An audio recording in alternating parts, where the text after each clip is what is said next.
Why Didn't They Hear Us?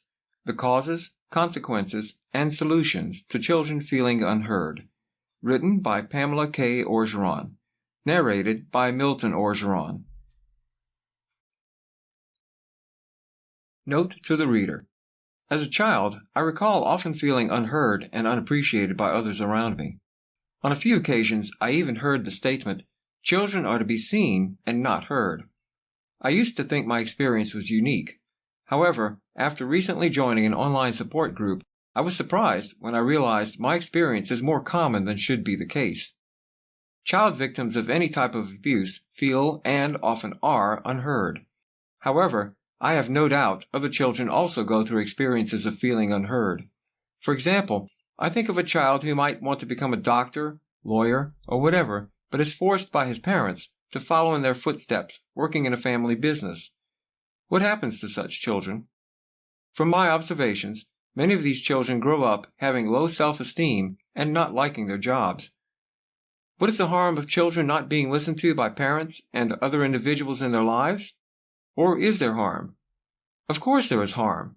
If you don't believe there is harm, then look around in society at the number of children with low self-esteem, academic problems, juvenile records, and mental and physical health problems. I believe this problem has been getting worse with each generation to result in having a society full of parents, some with the best intentions, but unprepared to be the best parents they can be to their children, thus repeating the cycle of raising another generation of children who feel unheard and unappreciated. At home is not the only locale where children go unheard. Children also lack a voice in many schools, churches, and other venues in society. Even in the courts of law, children's voices are often suppressed, leaving children victimized by the system. Can this cycle be stopped? By writing Why Didn't They Hear Us? The Causes, Consequences, and Solutions to Children Feeling Unheard, I desire to bring attention to this problem in hopes of educating society on ways to combat the problem. The content of this book will focus on children in America without voices. To look any further globally would be beyond the scope of this book and my ability to identify with different cultures. Why my concern? Because I understand what it is like to be unheard and unappreciated for the person God made me to be. For instance, during my childhood, I commonly had those feelings at Christmas time. As a child, I loved reading and never cared much for jewelry.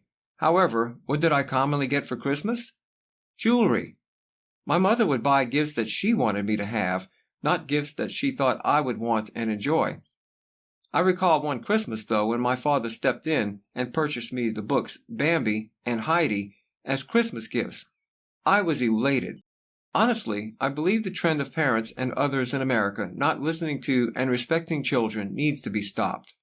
I don't want today's children to grow up experiencing the pain and frustration that I and those in the support group for victims of sexual abuse to which I belong have felt and sometimes still feel.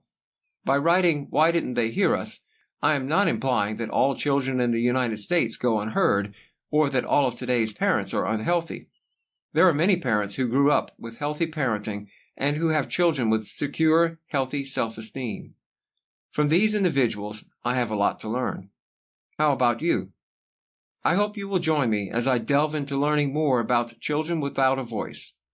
I invite you to please join me as I speak up to protect and help the children without voices. Let their voices be heard. Pamela Orgeron, January 9th, 2019. Introduction.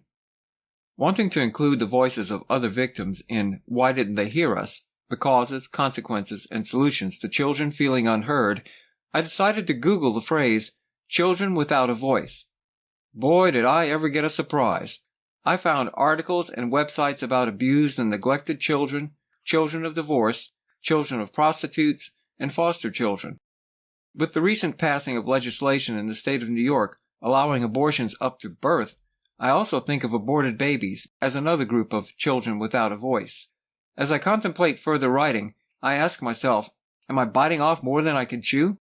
Yet, after sharing the topic of this new book project on my business page at Facebook, I was encouraged as a former high school teacher, Sandy Henry, wrote an online post reply to me that said, Sample complete.